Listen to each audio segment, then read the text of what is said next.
I think Josiah was mostly joking, but hey, maybe he was a little salty. Somebody said, Pisco said we need to get better super chatters. Oh, this was talking about Josiah's freak out on Pisco during that live and learn.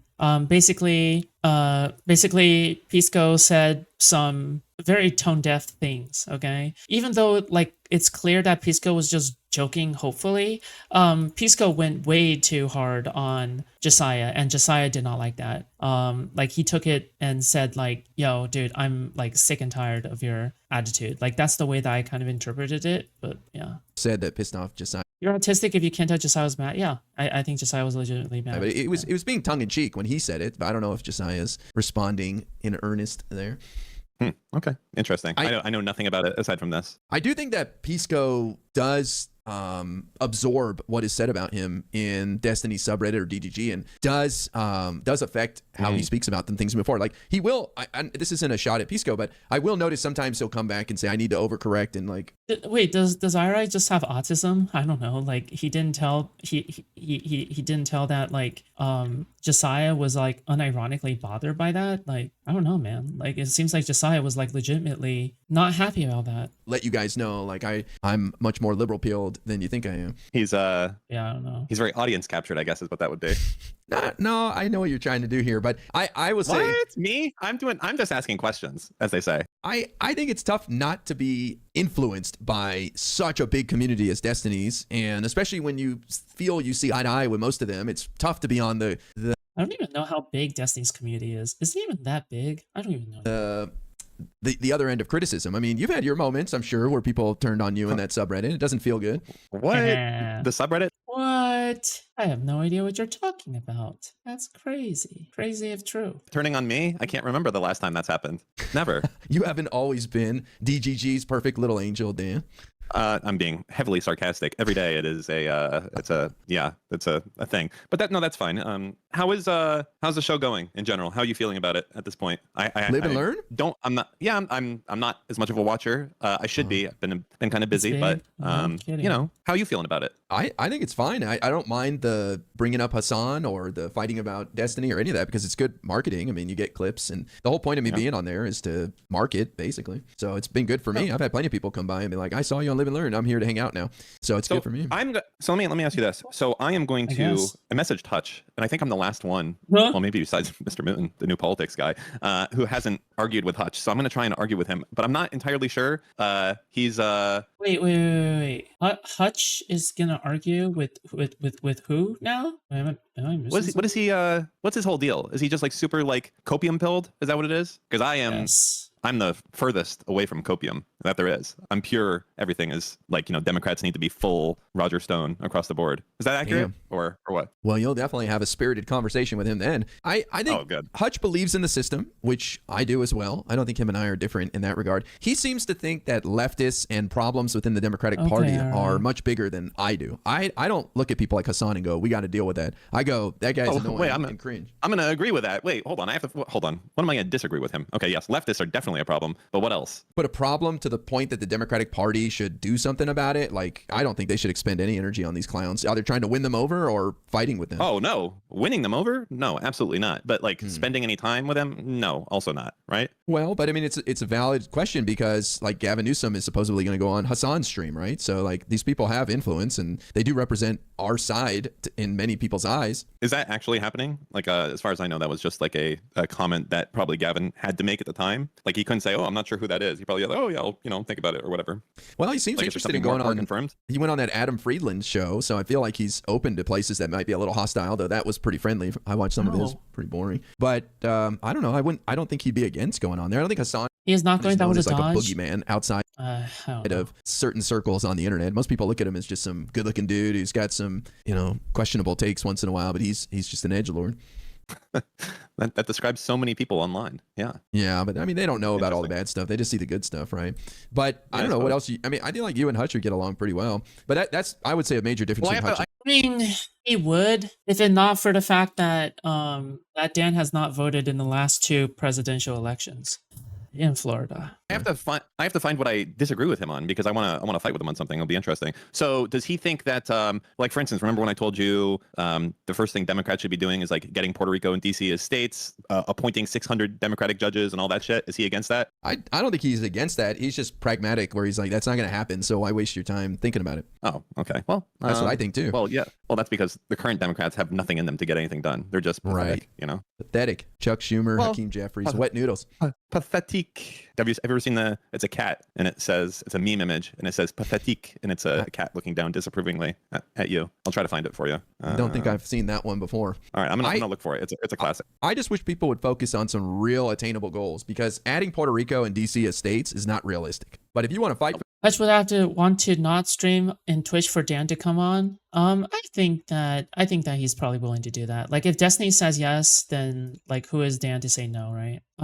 With that being said, I'm actually not sure. Why? Because that's gonna take 3/4 of the states to ratify, and like all this crap. Like it's impossible. Like, the only way it happens is if we offer some red state to join as well. Like, in what world are we gonna pull that off? I feel like there's a world where it can be pulled off, I think, depending on how much things swing. But I mean, really, it all comes down to is like our how are the midterms going to go? I think if Democrats don't prepare for crazy shit, I think they're going to expect like, oh yeah, we're going to win the midterms, everything's going to be fine. And I think Trump might just fucking roll you guys, and then you'll have to bitch and moan, and that'll be it. Wow.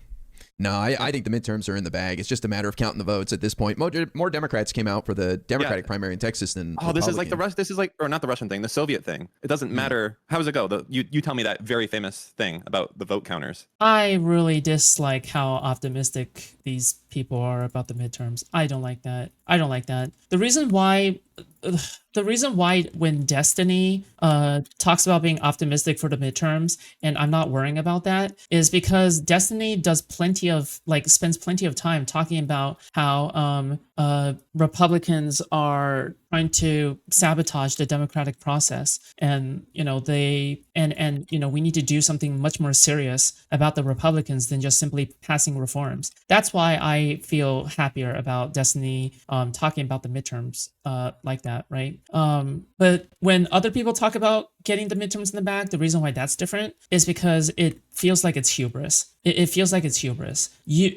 People like Hutch are taking it as a sign that things are going back to normal. And I think that is why I have an issue with it. Because when Steven talks about getting the midterms in the bag, he's talking about, okay, this is just one step in a long journey. But then when people like Hutch talk about the midterms, it's, oh, well, this is the final step, right? Like, this is why I don't, like, even though the words are the same, the meaning behind it is different, right? Give me the exact phrase. Oh, you know it. I don't know the exact quote, but you're just saying the people who count the vote matter, not the actual vote. Exactly. Yeah. Yeah, but that is true. Here's the thing about the midterms is control. One thing I have to learn, okay, and this has been consistently to be true, all right? One of the most important things I had to learn is that people can say the same thing, but it could entirely be different meanings. It can entirely be a different meaning or whatever, okay? And I think that people need to realize that. That's it. The House and the Senate, to some degree, goes through blue states. Like, Maine is a blue state. California, New York are blue states where the swing districts are in the House. So I'm not worried about that for the midterms. Maybe for 2028, as some of the swing states have red control. Plus, you have J.D. Vance in there as the MC when they go to certify the Electoral College votes. But I'm not worried about any of this stuff. I think it all goes off without a hitch. Trump is more interested in enriching himself than holding on to power forever, in my opinion. Here's something that broke boys wouldn't understand, okay? But when you have a lot of money, the thing that comes immediately after that is power, big time. And the power thing is not to be trifled with. When you have, even like when you're a lowly billionaire, and he knows he's never going to have Elon money, he's never going to have like Bill Gates style money or Putin money, but the power thing is just so encompassing of who they become. And it never becomes like, oh, he just wants to enrich himself. No, he wants to be the guy commanding the units of life, like, playing StarCraft, except like you're the dude doing it. And that's I think a feeling, and also like something I think most people can't comprehend is that some people, when you have a certain amount of money, they no longer care specifically about money. They care about just winning and power and making and Oh yeah, I mean, Dan is right in this, okay? Like Dan is right in this. Do you guys remember when I was talking about how at some point, money isn't just about survival and money is a high score for people? This is what I mean, right? I'm pretty sure I say that all the time, where I say that, people really underestimate how, the game works once you get more money, right? Because people don't really get out of that game throughout their entire lives. So people won't really understand or, understand why people think this way. But the moment that you get enough money and you get enough to survive, all right, you'll still care about money, but you won't care about money in the sense that you need to survive. You'll care about money in the sense that it represents power, right? Social power, mechanical power, blah, blah, blah. You don't need that much money, sure. But, it's hubris, right? Like it is a part of hubris as well, right? It's an important part of hubris.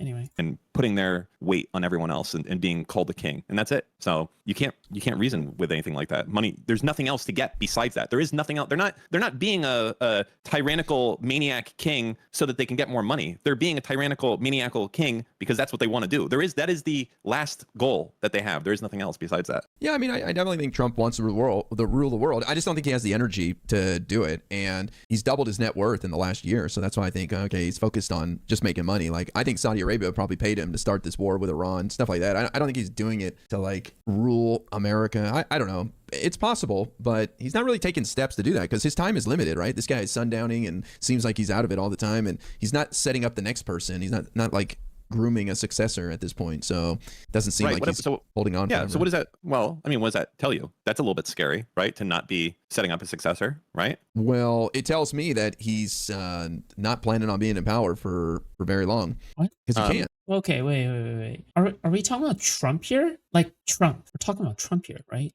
What? Okay, I don't know what IRI is cooking right now, but we are certainly in we are certainly in danger. Okay, all right. I don't know why he's saying this, but okay. Or what's the other option? Well, I mean, obviously he could breeze through the term. I didn't expect to enter this enter watching this conversation side with Dan about this limits and try to get in there again or just not leave, but I just don't think he's got the health to do that. He doesn't have the runway left on his lifespan.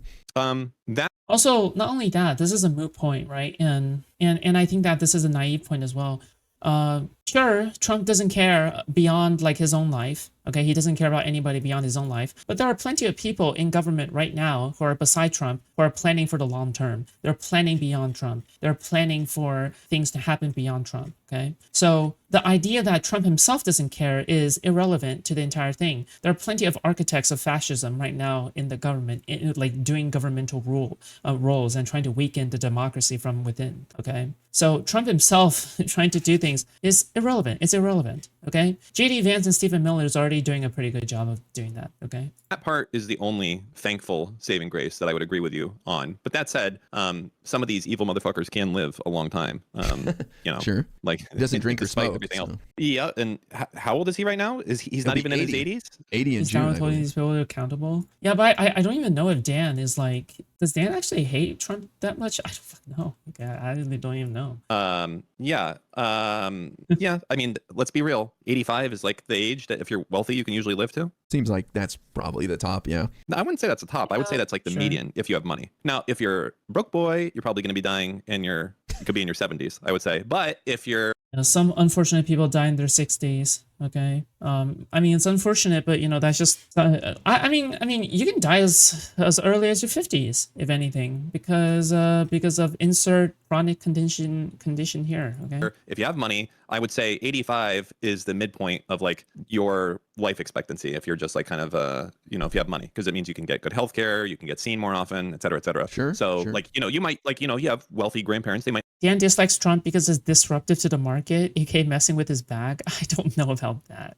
Wait, where do you get that conclusion from? I'd live to be like 90, 91, 92, or 80. But I would say 85, you wouldn't be like, wow, you're really at the tail end here. You would be like, oh, yeah, that's a typical fucking old person at that point, Well, I watch him every day, and so I see little things. So I'm like, dude, this guy's not all there. Like today, he's adamant that Iran hit that school that led to 170 people dying, including a lot of kids. Jesus. Yet video shows Tomahawk missiles hitting the building next door at the same time. And he's like, so now he's at the point where he's like, a reporter asked him, said, so you're saying that Iran got their hands on Tomahawk missiles and blew up their own building? He's like, yeah, I think so. It's like, okay, bro, what are we doing here, man? So I just don't think he's got that much time left. I mean, that may not be him being, that may not be him being like dumb. That could just be him being like, my fucking audience is dumb enough. They'll believe anything I say. So fuck it. Yeah. They stole some fucking tomahawks. Goddamn damn Iranians fucking took it out of my car when I was shopping at the supermarket. I can't believe it, right? Well, like it's just... Yeah, he's Trump 100%. He's just strategic. Imagine Destiny without an audience in a midlife crisis. I see your point. Absurd. Like, even his people around him can't back him up. He said the same thing on Air Force One. Is this even the most obscene thing that Trump is lying about in the, like, even in the last 6 months? It's not. I don't even know if it's in the top 10. It's not even in the top 10, man. You know? And you're like, how can these guys believe that? It's like, I don't know how they believe all the shit that this guy says. Well, they're believing less and less. He's bleeding support right now. Biden, obviously, yes, Biden left them in Afghanistan when we pulled out. Yeah. You didn't know that? Yeah. And Afghanistan gave it to Iran because they both end He's already contemplating retirement every other day. Trump or Dan? with AN. And all of those AN countries, they all work together to hate America. I wouldn't be surprised if he came up with that and he's like, Biden left tomahawks and Iran got their hands on them and then they blew up their own building. Like, I wouldn't be surprised if he tries to tie it to Biden. Sure. Yeah. Well, I mean, Destiny? Biden... Bro, that's just Destiny being Destiny, okay? He'll literally never retire. He's too addicted to streaming. It stimulates his senses too much. That's why gas prices are going up right now, you know? Obviously. I just, call me naive, but I think that Trump is just going to bow out when he loses, in 2028, and someone else is going to run and he'll fuck off. He's going to pardon himself and all his cronies. He'll pardon himself for 10 years into the future to commit future crime, and he'll just fuck off into the sunset. I really believe that. What? I think that, okay, I've said this before. We need like Dan Goldman. Well, I guess it's kind of like my spirit animal a little bit, but I need him to come out here and be like, hey, Kristi Noem, we're going to get you on state charges soon. We're going to get you. We're going to get you. We're going to get you good. And you're going to be in jail for the rest of your life. And I think we need a bunch of Democrats right now being like, oh yeah, we're going to get her really good very shortly and make her start fucking fearing for the rest of her career, the rest of her life, that she's going to be in some fucking state prison in, I don't know, one of these Democratic states. And I think that fear will hopefully keep the rest of these people from letting their gluttonous, mad desire for power to consume them into thinking that there will be no consequences. They need to understand that even Trump can't protect them from what might happen, that Trump can't stop state charges, and that when Trump eventually is not in power, I mean, he doesn't even really give a fuck about people like once. I just hate listening to people like Hutch or IRI talk about holding Republicans to account as though it's a foregone conclusion that nothing can ever be done about it. What is your principle? Or where is your principle? I don't know. Like, liberal democracy can't work without accountability. Without accountability, liberal democracy is no longer a liberal democracy. So, yeah, I don't know. It just feels very illiberal to make these arguments, They've done serving him. You know what I mean? Like that. Yeah. He doesn't even care then. Forget about when he doesn't have power. Like, I think that if Democrats put on a real show right now about how Kristi Noem is going to be like in jail for the rest of her life, I think that might discourage some people. I think so, and I think you're going to see that.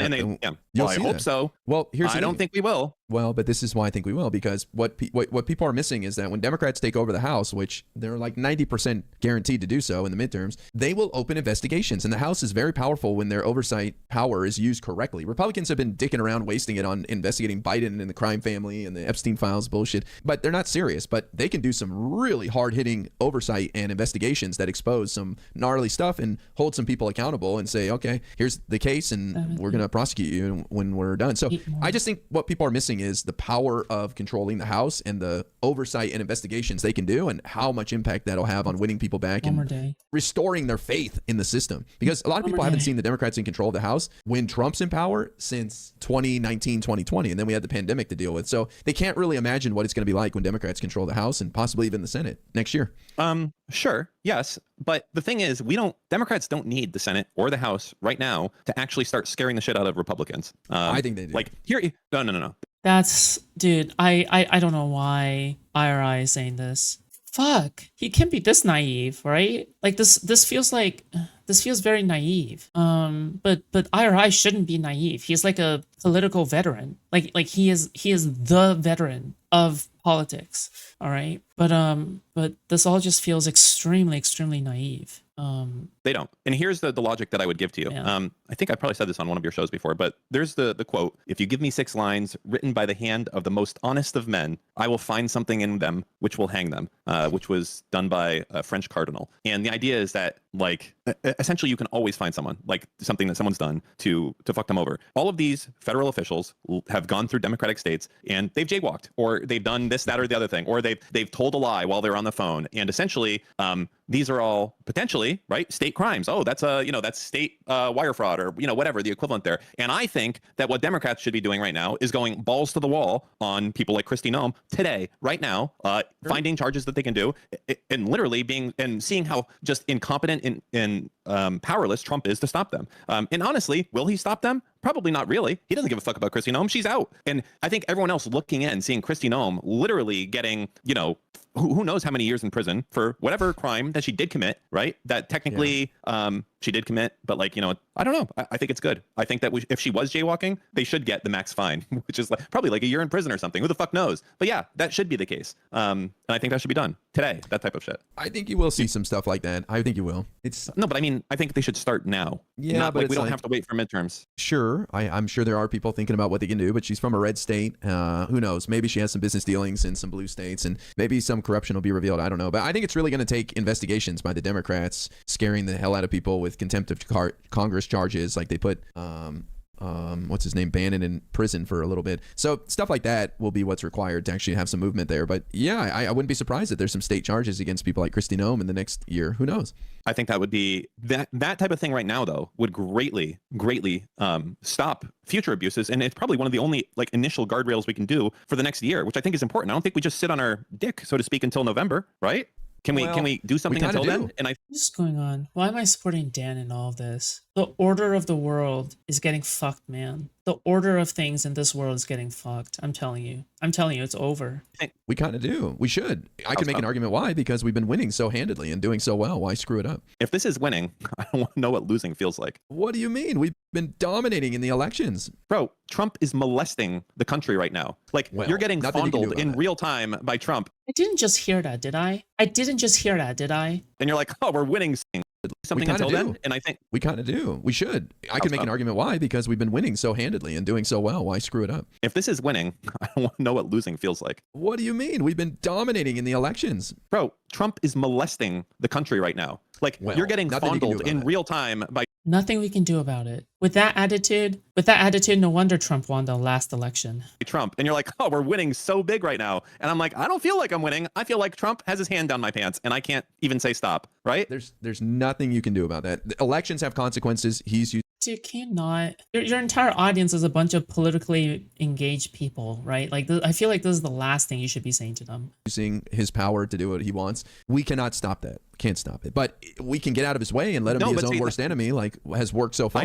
I disagree that you can't stop him completely. So let me phrase. You can't stop him, but you can make it way more difficult for him. And the way that you make it more difficult for him is if the people around him believe that there are some things that Trump can't fix. There are some things that, when this ends in 2 years or 3 years, or even now, when you can see that there's some people working in this room in New York getting a bunch of there's a file folder with, Pete Hegseth's name on it right here on a file folder in some New York district attorney's office. And he knows that the second that this ends, this is going to happen. Do you know what that does? That greatly slows down the damage that he's willing to do today. If he thinks that, if other people of Trump's administration think that people in state governments are putting together cases, getting ready to strike, they're getting all this type of stuff, that scares them. That would scare me. If I was in Trump's administration right now, let's just say, you know what, I wanted to be Kristi Noem, but you know what, I'm going to be Caroline Leavitt, okay? If I knew that the governors of 6 different states were getting together, a task force to look into all of the crimes that I've committed that could be charged as state crimes, I would be flipping my fucking shit. I would be extremely uncomfortable. I would be extremely nervous. And I think the last thing that I would want to do is do things that are clear-cut law-breaking maneuvers moving forward. I think that right now, Republicans probably rightfully expect that Democrats are just going to be like, you know what? We need the country to come together right now. I don't think, this Nuremberg 2.0 stuff is going to be good, because that's what Democrats always do, because they're fucking pussies. No. They never do it. It is. You say that right now. No. I'm shocked. That's really about it. Wait until you roll the fucking tape in 2.5 years, and that's exactly what the fuck is going to happen. Okay, what's going to happen. It's because there's going to be a bunch of people like fucking Ted Cruz and Marco Rubio who are saying they're at the very end of Trump's term when it looks like okay, it's finally gone, and they start turning on him and all that. They're gonna be like, you know what, this was too far. I'm sorry. We're gonna have to look into this, and then everyone there is gonna be saved, and it was just Trump who will be the fall guy, and that's it, and that's how it'll go. Well, I don't think you're wrong about people escaping punishment, but the idea that the Democrats Democrats are weak and won't do anything, I think that just contributes to the hate on Democrats. So even if you believe that, rightfully so. But even if you believe that, I don't see any value in expressing that. I really push back on people for this because Democrats have a worse approval rating right now than Republicans, yet we're winning elections handily. And the only thing I can look to is all the hate that comes towards Hakeem Jeffries. Well, I mean, this is probably something I would disagree with Dan on, okay, even though everything he has said up until this point has been based. I think that shitting on the Democrats right now is contributing towards the anti-Democrat rhetoric that is perpetrated by people like Kyle Kalinske and Hassan. I think that one of the things that you should be focusing on is going after the Republicans only. Because right now, the way that Democrats are being held and the way that Republicans are being held, they're not by the same standards in any means. Like in any means, they're not even close to the same standards. And because it's not the same standards, in my opinion, like they just shouldn't even be put side by side like that. In that way. But you're contributing to the rhetoric of that, so which is something I disagree with. Sure. Chuck Schumer and this constant negativity and saying that Democrats will not deliver. I think that contributes to people feeling negatively about the Democrats and like I'll agree with Ira on this one, okay? But obsess of chances of success. I'll tell you why. It's because whenever Democrats are getting on TV and saying anything, they're just being pussies. That's it. But you know why? They're not like Trump. They're not inspiring me as a Democrat to be like, you know what? This is too far. We're going to fucking get them. I can't fucking wait for the midterms to be X, Y, and Z. They're not doing that. They're just being like, they're giving non-answers. Half of the fucking Democrats don't like, even the Democrats are voting for the Iran war powers resolution shit right now. They're cucked. Well, the reason why Democrats don't go up there and deliver these great speeches and all that is because they're a bunch of nerds. But that's who makes good legislators are nerds. They're the ones who come up with. Yeah, but like, what is the point of making legislation that, half of the country will just blatantly ignore? You're right. You're writing up a piece of paper and the other person's eating it. Good policy and can get it done. We don't want a showman up there. Now, I think we have to have some charisma with our leaders moving forward, especially the forward-facing ones. So we have a bit of catching up to do there. But I think we're a bit spoiled by how entertaining Donald Trump is. I mean, this guy is not a billionaire by accident. Like he's a charismatic guy who has a long history in the public eye. Yeah, I suppose so. I just I feel we're at the point now that obviously what scares me a little bit is like the strongman dictatorship, so as I defeating. said in previous streams, that I think humans naturally gravitate towards a king. Maybe it's a cycle, I'm not sure, but I think eventually we yearn for this monarch relationship subconsciously.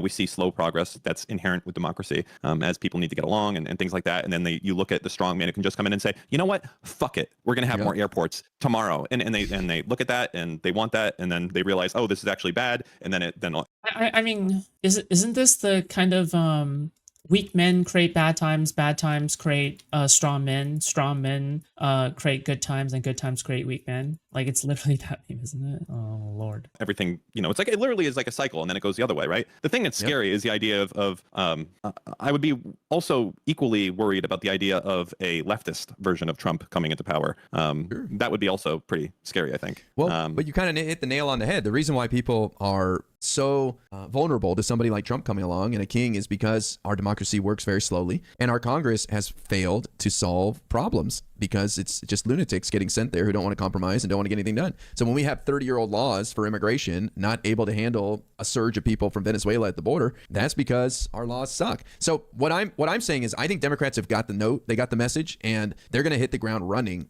right when they take over the House or even the Senate next year. And they know that they need to deliver. They know that they need to show wins, and they need to be more public about their PR campaign. So I think all of this is going to change when you start to see some wins come down the pipe from Democrats. People will be like, all right, here we go. Maybe. That's all it is, man. People. I don't like this argument where it's just simply, oh, we just need to win more elections. Because it's very clear to me that the Republicans aren't just trying to push to win elections, right? Like, Republicans have ascended. They're not just for winning elections. They're for winning. They're trying to turn the entire country authoritarian. And it's working, right? And it's working. It's really not just about winning elections. Like, they'll gladly sacrifice an election to get more authoritarianism. All right, they'll do it, which is exactly what they did. Want to see wins. I think I'm possibly deluded by my own views, and what I mean by that is, like, I don't understand, like, stupid people probably very They have ascended beyond the concerns of mortal men, okay? The concerns of mortal men is to win elections, all right? But they have ascended. Not only do they believe that winning elections is important, but they believe in changing the country for the worse, okay? They believe in shifting the entire country politics to the far right. And by doing so, they have won the war, even though they could lose the battle. All right, and that is probably the most terrifying thing, is that we're already in the slowly boiling beaker, but we just don't realize it. Except that there are people who realize it, and the signs are extremely obvious, and the water is getting hot, but you're still not jumping out the beaker. Very well, I would guess, and maybe they feel differently about this, and maybe just like an average dumb person that's a Democrat or whatever doesn't want them to go out there screaming that Trump should be fucking sent to jail and that you can't be sending people to states to arrest random people that look Latino or whatever. Like maybe they don't want that, but I think that that's what they want. I don't know. I don't think they even think about it. No, I think they think about, bro, my gas is expensive and groceries are still going up and rent's not affordable. I don't think they think about any of this palace intrigue stuff and like who should go to prison and who's a criminal. I don't think they care about any of that. If anything, they look up to. By the way, okay, yes, they don't care about that, but you should make them care, right? Like this is a very defeatist attitude.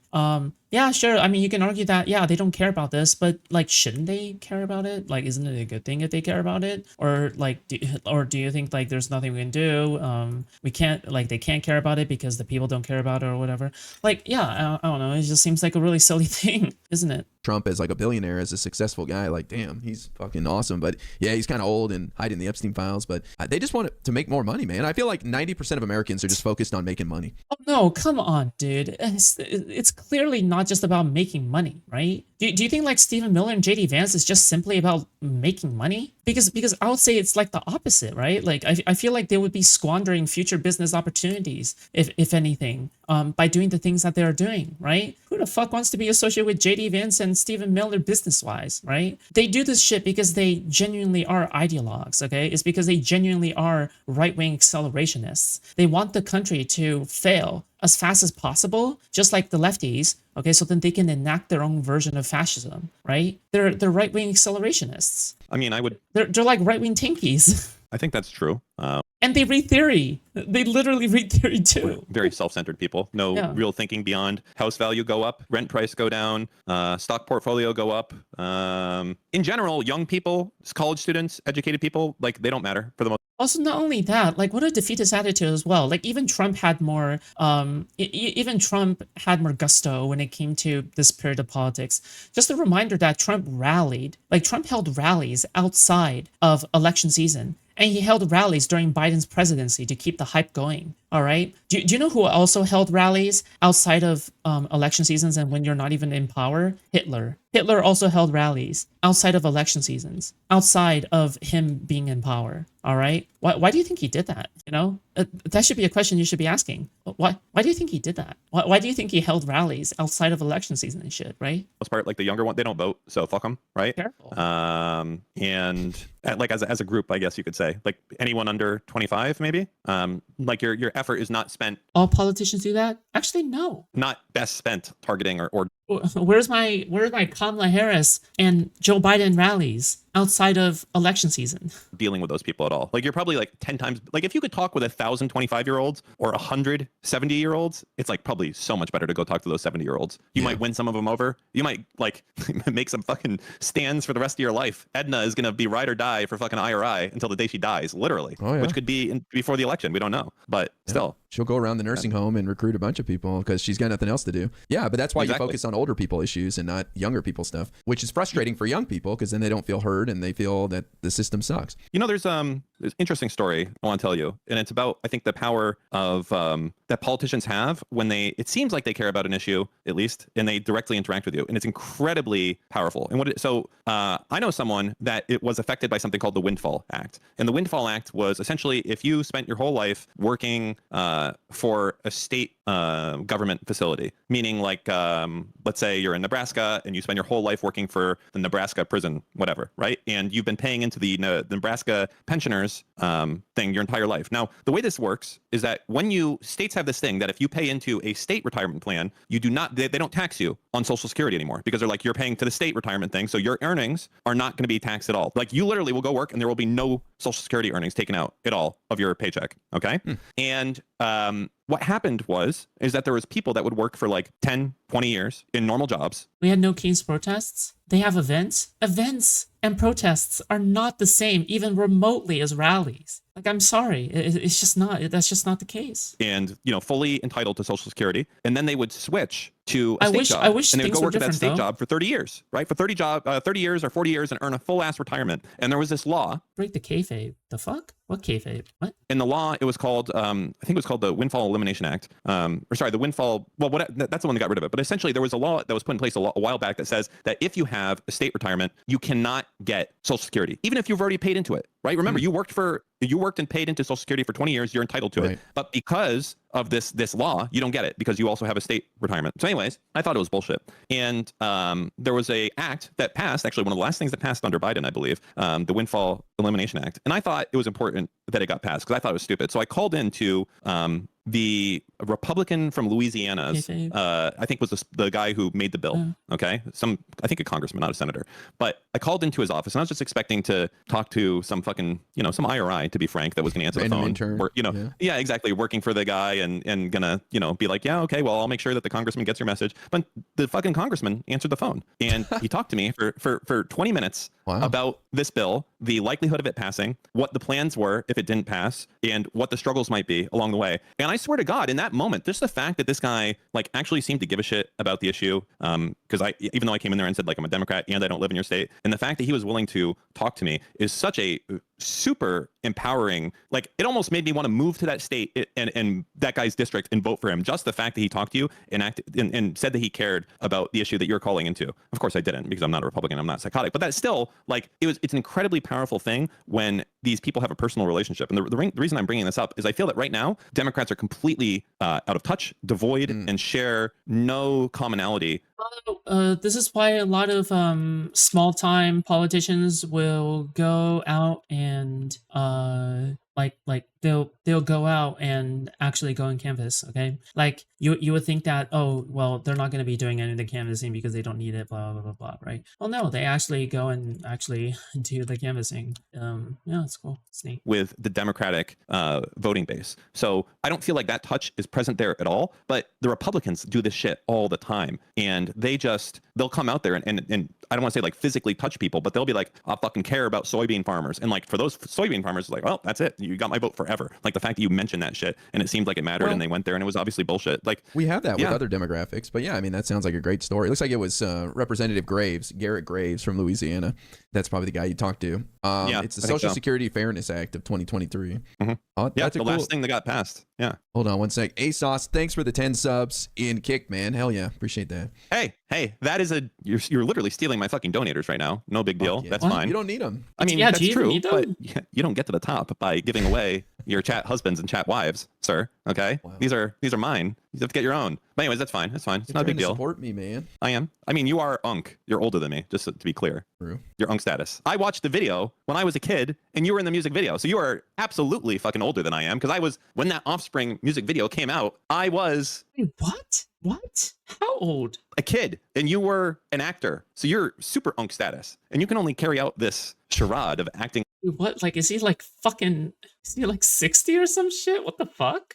You're not 60 years old for so long. Soon, the mask will slip like Kristi Noem's face. Yes. Wait, he is 60, isn't he? Smiling face with smiling eyes. Maggie, thank you so much for the 10 Australian. Wait, what the fuck? Wait, how old is Alright? Oh, not Erie. About 46 years? Wait, what? Falling off in a proverbial South Park commercial. Okay. I don't think so, buddy. I'm taking care of myself. Hold on. I got a $5 tip here on Venmo from Pedro. Said, could you ask Dan what is Redact's text on stack? Venmo? Yeah, I get tips on Venmo from. That's how they do it on Venmo. TikTok.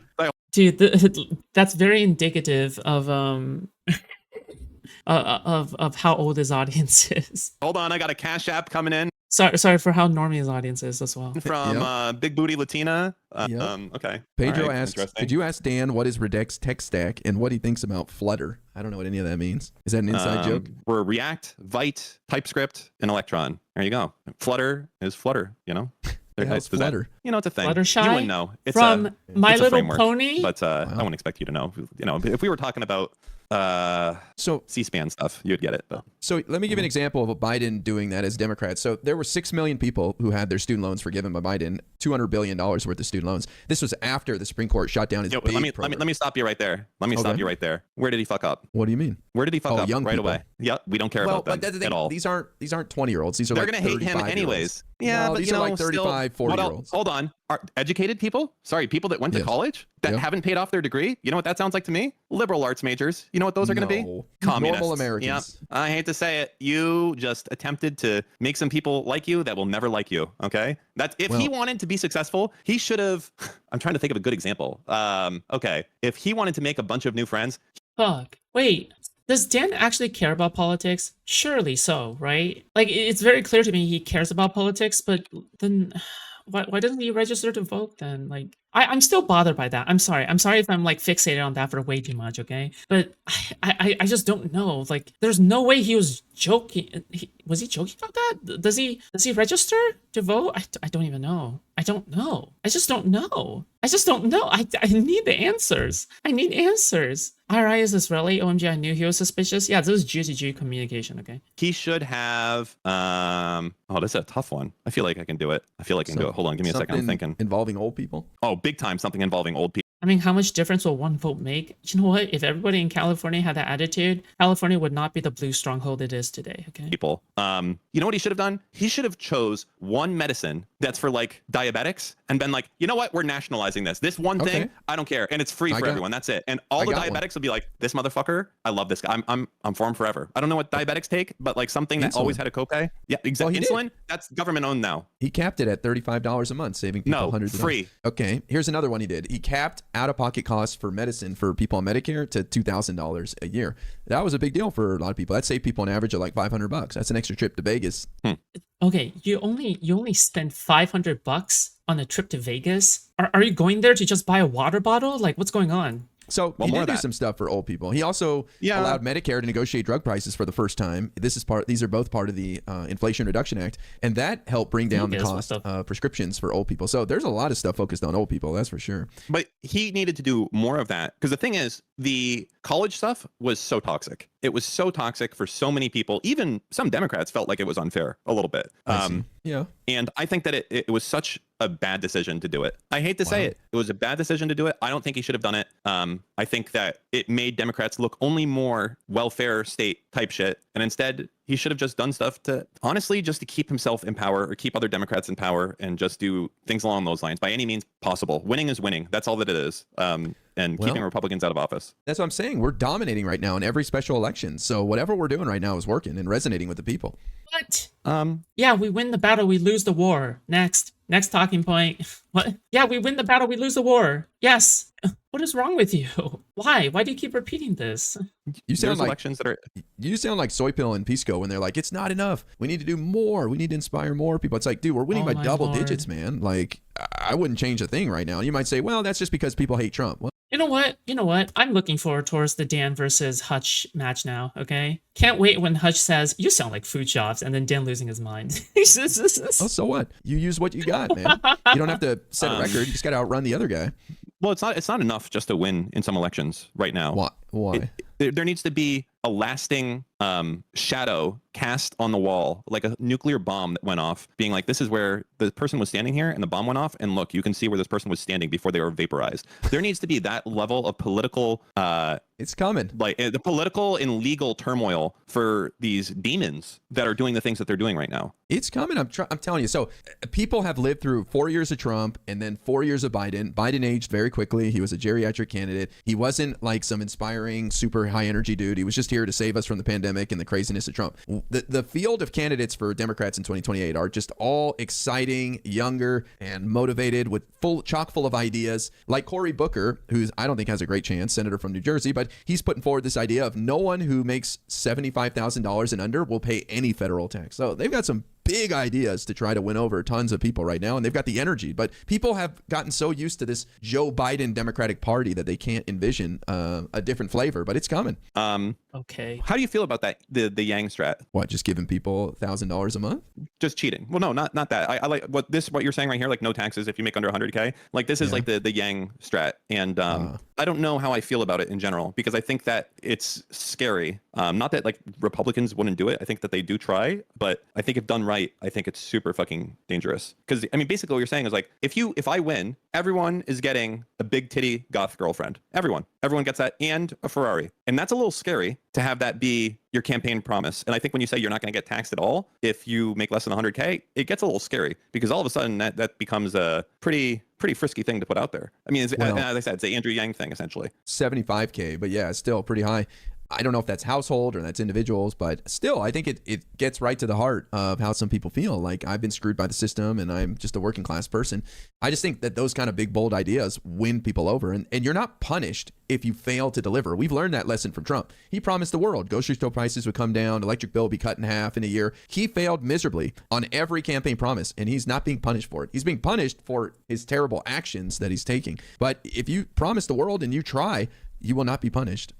Yeah. So I would say that there needs to be punishment, and there needs to be threats of punishment right now, today. I think the goal can't just be that we're gonna crush it in the midterms, and they're gonna try to steal it, but they won't be able to because it's gonna be too big to rig and all that. Like, I know that's a very positive thing that you're thinking, but I think on top of that, we need to be doing a significant scare tactic campaign to let these people in power know that are just completely breaking the law, doing illegal shit, that you're gonna serve the consequences of this, and Trump can't pardon you from this. You're gonna lose everything. You're gonna lose all your money, and you're gonna end up in Louisiana state prison. Well, not Louisiana, but what's the shittiest Democratic state? Is it Georgia? I wouldn't say it's a Democratic state. Okay, like, you're talking about the bluest state? Democratic state to be in the shittiest blue state to be in prison. For a Republican, probably like California is probably their nightmare, being there with a bunch of trans homeless that's people. True. Hold on. Oh, and immigrants. I think that Republicans would have such a great time in California. The reason is because they get to hang out with a bunch of tech CEOs and Silicon Valley bros. These guys are typically more liberal to conservative leaning. Okay, like, you can definitely find your own crowd there. Okay, there's no like fucking, oh well, there's too many liberals here, blah blah blah. I don't like it in this place. No, there's plenty of people for you to hang out with there. Okay, fuck me. Yeah, I don't know. California, you have to keep in mind, California has a very large like ratio of like liberals to conservatives, but not only does it have like the most Democrats, it also has like one of the most Republicans as well. All right, it's just very simple that the Democrats outnumbered the Republicans. It's really that simple. But there's plenty of Republicans in California. Okay, plenty. Okay, trust me. I have seen things you people wouldn't believe. Attack ships on fire on the shoulder of Orion. As well, they would hate that. Oh, that is true. Hold on, I was thinking differently, but you're correct. That's great. So I think that would be the case right now, because as people come and go, okay, because right now Kristi Noem's out, someone new is coming in. Will that person do illegal, crazy shit? Maybe not. If he's reading in the paper right now how Kristi Noem is about to have everything taken from her, taken to the proverbial state gulags, I think that guy might be a little bit cautious. He may even be like, you know what, I don't want this job. And maybe the seat goes vacant because no one wants it. Maybe other people in other positions also stop doing crazy shit when they see this type of stuff happening. So I don't see any downsides. Maybe you can tell me what a downside of it would be, though. Politically, I would say there's a downside. If you make Trump's administration better, then I could see us not winning by as much. Well, how would that? Well, first off, these are individual states that are choosing to hold people accountable. Trump can bitch and moan about it, but in the end, yeah, do you think that you should have the power? Wouldn't you agree that like him getting that mugshot in Georgia like inspired a lot of people to rally around him? I don't think so. No, I think Trump won because Democrats are fucking shit. Well, his star was. Yeah, but who's to say like going down that road won't result in like Trump just looking like a criminal all the time, right? That mugshot was a point of huge embarrassment for him, to the point where he's still continuing his fucking revenge arc. to this day, right? The only reason why he's doing his revenge arc right now is because he's like humiliated once again, right? Why does he hate Obama? Because he's been humiliated by him, right? As long as he's like fucking humiliated by these people, like he's gonna do what he could and want and whatever. You know. It was kind of sinking, and then when he was indicted and he went through the New York stuff, it really it caused the Republican Party to rally the troops, and like Ron DeSantis even had positive things to say about him, and it kind of reinvigorated his standing in the Republican Party and with the base when he started getting charged. Trump would still have won without it. Probably, yeah. I'm at the point where I'm Trump, whatever we're doing is working. Trump is a combination of everything that's happened to him. It's not just one event. Like there's a million things like, wow, this thing helped Trump become more. There's like 500 of those things, right? You can't put too much just on his mugshot. You can't put too much on any of this stuff. Like the truth is that, like, if anything, that was like, I don't know if you can say that this helped Trump when we blame Hillary losing the election on the threat of that happening to Hillary, right? We blame Comey repeatedly, like, wow, great, Hillary lost the election because you said you might arrest her. Okay, so is that good or is that bad to get arrested? Because here Trump got arrested and you're like, this is good for Trump. You got to choose one way or the other, you know? Well, I would argue that those charges being pursued against Hillary end up screwing her. So that would be more evidence that going after these guys, can cause problems. That was under.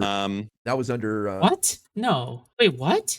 Comey's announcement of the investigation totally fucked with her, dude. What are you talking about? It ultimately panned out in favor. She lost the election, little bro. She lost the election. What?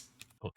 I guess we're in La La Fantasy Land. I guess I don't know. I don't fucking know anymore. Obama, possibly. I would counter with it's a net neutral. I think that there are some people who are persuaded to. He lost the election. I think there'll be some people that are persuaded to vote Republican, and some people that be persuaded to no longer vote Republican as a result of these actions. And same thing on the Democratic side. I don't think doing these things, like let's say New York Attorney General, whatever, or California Attorney General arrests Kristi Noem because when she was in the state, she did X, Y, and Z, and it's a state charge. I think it has a net neutral effect on any electoral results that will happen in the midterms, but it has a absolutely immediate positive effect on scaring the fuck out of the Trump administration, people from doing more illegal, crazy shit at the behest of Trump. I'm not opposed to it, and I wouldn't be surprised if something like that's in the works, but, I doubt these people are committing state-level crimes that they could go after, but who knows? But I think we're just in a moment where we're rudderless, we're leaderless, because there's no reason to have a leader. There's nothing we're running for. Like, this is the 2 years after you lose the presidential election and you're out of power and you're just kind of floating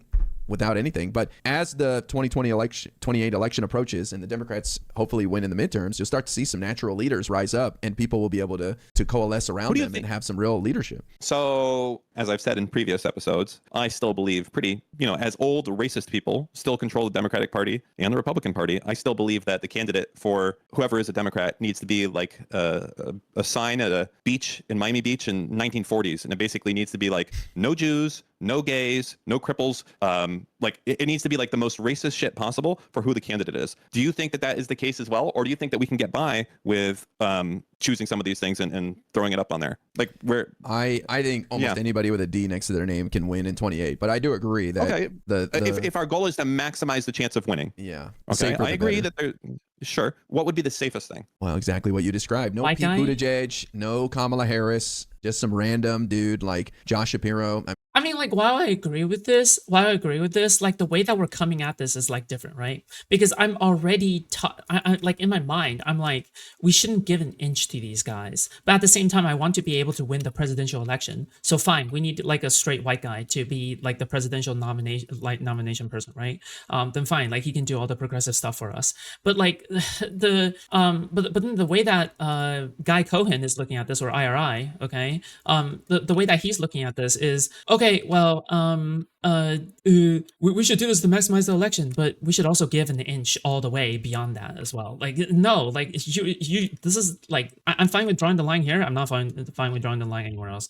It's like, fine, okay, like, I don't know. I mean, I know you say no Jews, but no Josh Shapiro is very popular in Pennsylvania. No, sorry, no Jews. Okay, I don't make the rules. Then maybe Andy Beshear, governor of Kentucky, or I don't know, one of these popular senators like Mark Kelly down in Arizona. He's Captain America. He's an astronaut. Got a border state. He's been fighting with Trump. That's a real one. That's a real one. That Mark Kelly. That's an old white man. Only 60. Yeah. Actually, that's a young old white man.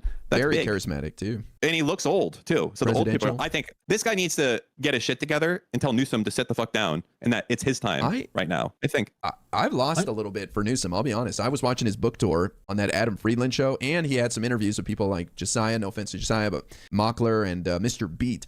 And I was not impressed. He was kind of goofy. He was a little aloof, and he was a little too cool for the moment. It just felt a little too produced for me. And I don't know. He got knocked down a peg for me, Gavin Newsom. It feels a little bit like wait, literally, who cares, right? Trump literally pooped his pants in the meeting, and people are still willing to vote for him for a third term. All right, you're telling me that, oh yeah, Gavin Newsom didn't do so well in like these fucking random fucking interviews or some shit, and then now he's like, oh, you know what, maybe I don't really feel like a new scum anymore. I don't feel like a new scum anymore. I'm off the new scum trend because he's just a little bit uncool. He's just a little bit uncool now. Dude, these cannot be your standards, okay? Trump is a rapist. Newsom is not a rapist. This should be your line.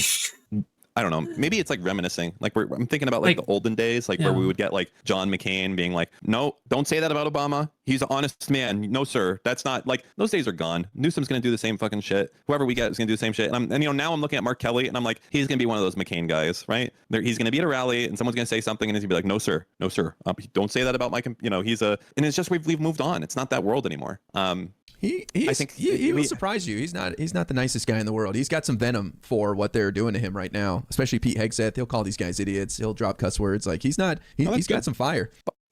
By the way, I have it's not a theory, but it's what I would say is something that should be considered moving forward whenever we talk about what might happen and try to look at historical things from pre-2000 or not pre-2010. And my theory is that because the world is so interconnected right now and so immediate and so instant and there's no time to react and the lies got around the world before the truth has got its pants on and outrage fueled and so many companies are trying to make a profit off of you clicking and viewing more, that historical events that have happened and historical results of like when this happens, people react this way, or typically we like people to be like this or that. I think you have to throw a lot of that stuff away. I think that you have to throw away a lot of historical if this then that if it's happened before like 2010-ish, because it's just such a completely different world right now just as a result of the interconnectivity. Like that part can't be, in my mind, it can't be thrown away. I just think it's the instant access to misinformation and information is something that completely takes away from any past election that there was. Like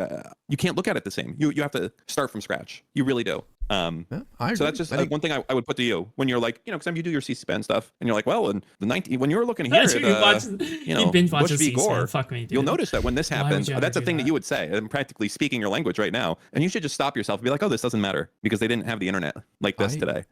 I agree with you. I think public perception matters more than the truth at this point, and that's why I said you're not going to get punished for overpromising as long as you show people you give a damn and you try. So that to me is what a Democratic candidate needs to do moving forward. They need to acknowledge public sentiment about an issue, even if it's true or not, and don't fight people on that, and show them how you're going to make it better. And that, I think, goes a long way. What is a example of an issue that Democrats broadly support, but you think they should drop support for? Do you have any of those? Like, for instance, like I as a good example of this, like when you say Republican v. Democrat, gun rights. Democrats say guns bad, Republicans say guns good. Abortion.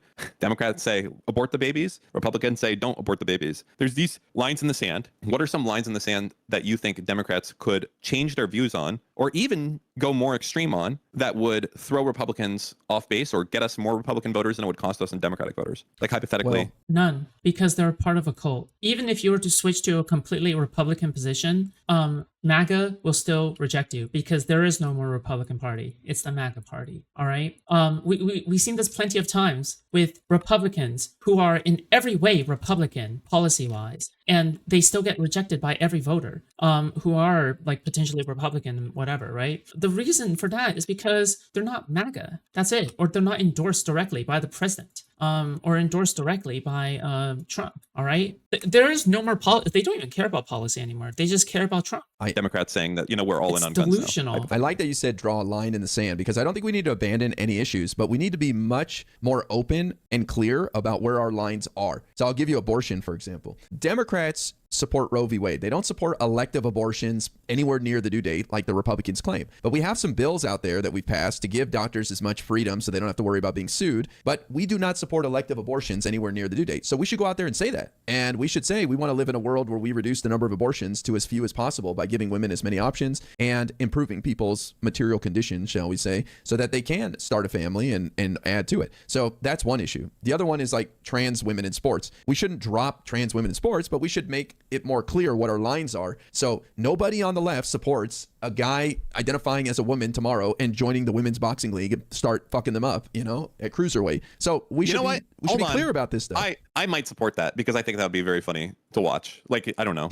It would be interesting to see how the world reacted to that. And you would watch that too. That would be a fucking spectacle. I think that it would be quite interesting. Wait, but actually, didn't someone fucking do that though? I thought there was some guy, probably some Republican fucking loser, that went and just changed his gender on his license and went out and did something like that. Did that happen or no? I don't remember. Probably as a joke. Oh, I guess it was on South Park. Well, that's like real life anyways. ASOS, thanks for the resub on Kick. Appreciate it, man. I just think the Democrats need to be much more clear about where we draw the line. For example, we don't support illegal immigration. Why don't we say that? Why don't we go out there and tell people we don't support people coming in this country illegally? We accept the fact that they're here and want to make the best of it, but we don't support illegal immigration. So because that's placating them, and they already know that you don't support that shit, but they don't care about it. Okay, you've got nothing to prove to you. You can only placate people when they're acting in good faith. Okay, but when they're acting in bad faith, it's useless. All right. The issue is that no matter how much you try to defend your positions or whatever, it will not matter because ultimately they will not be convinced by your defense of them or whatever. Okay. Like there's nothing there. Okay. I'm sorry. Fuck. No, I accidentally fucking misclicked out of the window. Oh my lord. But yeah, ultimately you can't convince the officers that you're innocent if they already see you as guilty in their eyes. You can't convince detectives and interrogators that you're innocent when they have already found out a way to make sure that you admit your guilt or you confess it or to show that you're guilty. Okay? When they set their mind to it, it's already too late. Okay? When they set their mind to the idea that you're guilty, it's already too late. There's nothing you can do about it. And when we don't draw these lines and we try to not hurt three people's feelings by being as... Instead, that's why the recommended move in these situations is to shut the fuck up, all right? Police wants answers from you, say, I'm not going to answer anything unless I have a lawyer with me, okay? I plead the fifth. I leave the room, come back with a lawyer, okay? Open as possible. What happens, in my opinion, is the American people start to assume the worst and their imagination runs wild and they're like, oh, well, then you must support the worst thing I can create in my head if you're not going to tell me what your line is. Here's another one for you, okay? I'm going to ask you, actually, let's say I asked you a question that was a little bit one of those questions as a politician you kind of don't want to answer, okay? Here's a good one. So IRI, I see that you're running for Congress for the 5th District in California. What is your view on how California should be handling the situation with Israel? Do you think that we should continue to I also do this role play on Second these Life. companies that are giving funding to Israel? And you would respond as a politician, you would say, well, it's a incredibly complicated situation. And I think in general, it's been a horrible events that have happened over there. And I think that we need to specifically look at ways that we can be delivering relief and prevent more conflicts like this from happening in the future. You're going to give the most both sides answer of all time, because that's what politicians do when they're asked a question like that and they don't want to answer. Instead, they're just saying, I don't want to answer. There's unironically a good chat. Yeah, I agree. Because it's going to piss off some people. No, yeah, everything. I was going to ask you, how bad would it be if instead you say, I don't like Israel? I think. Well, you wouldn't have to say that. No, but what? That's what I'm saying. What really happens if you just actually put your maybe I'm old. I remember politicians used to actually put their how old is he even? He's not that old. Views on their websites, and you could be like, my positions. I think Destiny did that. Destiny.gg/positions or something. But I should be able to be like, oh, this guy hates Israel, or this guy loves Israel, or this guy hates abortion or loves abortion. But every answer is very nuanced and there's no meat to it. Right. So if I asked you something like that, do you think that it would cost you especially 40? No, I think if you draw a line and tell people what your position is, then they won't assume the worst. And I think we have to be except that liberals have been doing that forever, IRI, right? Liberals have been doing that forever, but what has it gotten us? Nothing but failure and pain and suffering. We have to be okay with hurting some people's feelings and losing some people. That's great. We've been doing that for the last 15 years. And for some reason on the left, we're so afraid of hurting 3 people's feelings by taking a hard line on an issue that we end up losing a ton more people because their imagination runs wild, whether it's Israel or abortion or guns, whatever it is. But let them be their strategist. You go and tell them that. But, our positions are pretty moderate on the left. Like, we don't have crazy positions like open borders or remove Israel from the face of the earth or arm Israel with anything they want. Like, we don't have these maximalist positions that people assume we do. So we should be communicating what our lines are very clearly, and we don't do that. Well, what I'm speaking about is, I agree that should be the case. I think that we never do this. I agree. I think but we should. But it also Trump leads into a situation like with Gavin Newsom. What happens when you ask a lefty who is the most anti-trans Trump Democrat? Is incoherent. Who do they say this? Trump is literally incoherent. A little bit joking here, but who has signed more anti-trans bills than any Republican ever? They say Newsom, right? Because Newsom did like the one thing relating to sports. Yeah, never mind the fact that he did 10 that were positive, right? Exactly. Right. So it's a situation where you're like, oh, well, I should just say what it is. But the second you don't, it kind of sucks. The second you don't play ball and you actually give an answer, the rest of your life, you're like, oh, this guy wants to kill everyone that owns a gun. He said that if you had a machine gun, you deserve to go to jail. So that's that guy. Yeah, but then people will appreciate you telling your position at the very least, instead of dicking around and letting their imagination run wild. So when it comes to rifles, I don't think that's a position in the Democratic Party right now that we support, like taking away people's guns. We want to bring down gun violence through sensible legislation like red flag laws and strengthening red flag laws and making sure guys who beat their girlfriends can't get their hands on their guns. But so we should just be very honest about that. Like, I don't mind if you own an AR-15. I'd like to get to a point where you don't, but I'm not interested in taking away from you. I want to make sure the bad guys get them. But that's a challenging one right there. Yeah. Like the gun. Well, okay. I was gonna say we can do the gun thing. I asked you, I think at the start of this, what is a position Democrats have that they should change? If you could flip there is a no switch, position I think they should change. Really? So every issue that we're opposite on from Republicans is bad. Basically, I don't have a problem with any of the Democratic Party's positions. Almost nothing. I can't really think of much. Now, I can think of some extreme views within the party. You got a browser there. Find some. There's got to be some website that lists views right versus left. I want to see where we're standing here, because we got to find something that we're like, really, Democrats are for this. There has to be one or two things, right? No, because no, I don't think there's going to be any issue. Sorry, I don't think there's going to be any issue in which like you can concede on something and then win the hearts of Republicans. Okay, they're in a cult. They're in a death cult. All right, it's a death cult. Okay, you don't try to convince people like in a death cult. Surely there is something that we can make you like consider the fact that you don't have to die, right? You don't have to die in our world, right? And then they're like, no, I want to die. It's like, no, there's nothing you can do about it. I'm sorry. No matter what it is, there's always going to be an extreme position on it that is within our party that I disagree with, but we're not as vocal about our more moderate position that the vast majority of people support. So again, like with trans women in sports, the vast majority of the Democratic Party believes leave it up to the athletic associations and the organizations, and they'll decide it. And we don't support somebody identifying as trans tomorrow and then joining the sport team to beat up women. So these are normal positions, so we don't have to change anything. So, okay. Like, for instance, a good example of something is I think Democrats have incredibly bad... Still have the KKK to worry about? We don't. It's less about the KKK and it's more about, like, I don't know, crazy people overall, I guess, at this point. All right. Policy when it comes to everything to do with guns, I think they're the worst. I think there isn't a single policy from Democrats on firearms that has been good. It's all silly. Actually, I mean, there might be some, I'm not sure, but for the most part, they're probably mostly bad. You saw gun reform legislation in Florida in 2018 by Republicans after the Stoneman Douglas shooting. So the bump stock, and yeah. Well, but bump stocks was the federal government, but there were like laws implemented. I think they raised the age to buy a rifle. Yeah, that's why 21. They also, I think Florida has the no FRTs here as well, which is like the not more than one shot per trigger pull. But what I'm saying is, like with guns, as an example, the cat's out of the bag. There's a bazillion guns in the United States. They're not going anywhere. So people have guns here. And I think that we should acknowledge that. And more laws that affect people that are already purchasing it is probably, they don't really stop criminals. Criminals by nature aren't specifically following laws to begin with. It's only kind of, for the most part, slowing down law-abiding people. And then I would just say that I feel that a lot of it is performative. It's just that it doesn't do anything. I think that if Democrats just came out tomorrow and said, you know what, we fucking love guns, and if you vote for us, we're going to make machine guns legal, that it would really catch Republicans off guard. And I don't know what the fuck they would do, to be completely honest. Democrats, what can they do? Every other issue, Democrats align with Democrats on. But if the Democratic Party as an institution said, you know what, we love guns now, fuck you guys, machine guns for everyone, what would Republicans possibly do? Well, they would say you're BS. Now, we have examples of this. For example, they would probably say you're BS. Tim Walz, Kamala's running mate, governor of Minnesota, he got an A rating from the NRA when he ran for Congress over the Republican that was there. So it is possible to win people over by saying you support responsible gun ownership. I think you're right, Dan, in the sense that we should drop the whole taking away guns or anything. And I think Democrats have actually done that in recent years. For example, the most recent legislation that people... He does not look 46 whatsoever, okay? Just want to say he looks like he's in his early 30s, okay? Early 30s at maximum, okay?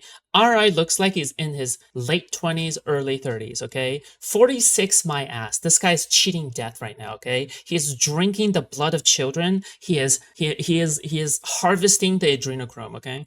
Do is, like I said, strengthening red flag laws. Bullshit. I think the focus should be on mental health because it plays into this idea. Okay, so can I, what's the word? Let me debate you a little bit on this red flag law. I want to make sure that I understand this correctly.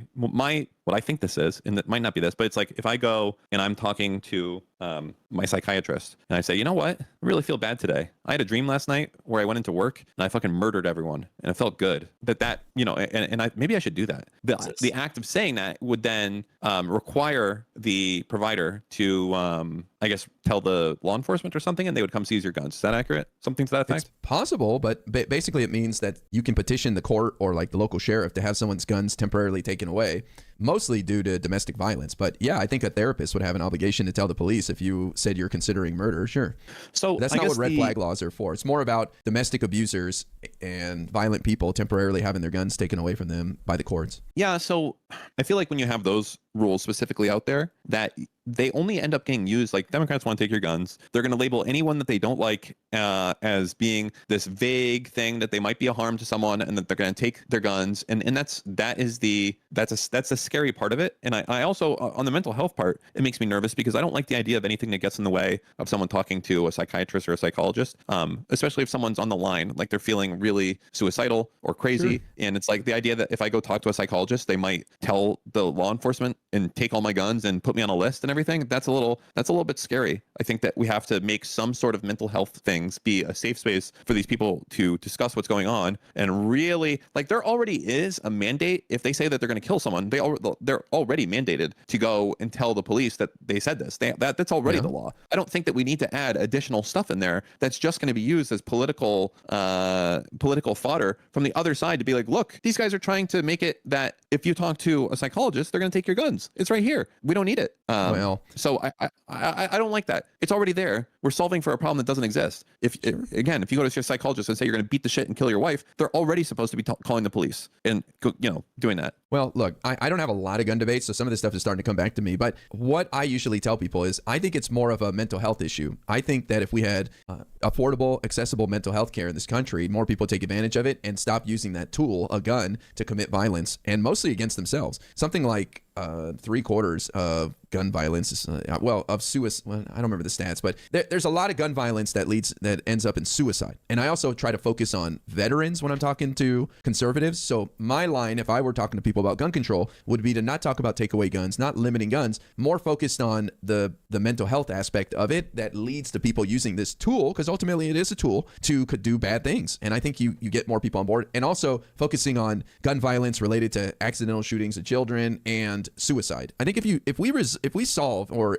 knock down the number of veterans who kill themselves with a gun through shoring up mental health care, then I think you can start to talk about other things as well when it comes to gun reform. Well, so I can't believe this when you're telling me you would change nothing at all. I would not. Not a single stance. Oh, I see what you're saying. No, there really isn't. When I look at the Democrats' policies, they all make sense because I actually see the real policy. I don't hear the bullshit description from the right that is a total mockery of what Democrats actually believe. So when I see the real positions of the left, I'm on board with all of it. No Democrats want to take away guns. Okay, so it's a fucking messaging problem then, right? But in addition to it being a messaging problem, I think it goes beyond that, because Democrats will say, well, I don't want to take your guns away, but then like Republicans will still think that they're going to take their guns away. Why do you think that's the case? It's because we're constantly on the defense. We're never talking about the offense. We're never trying to talk about, okay, well, we should be pushing and attacking, okay? Why the fuck should you ever be going like, oh, well, we're not here to take your guns away, blah, blah, blah, blah, blah, right?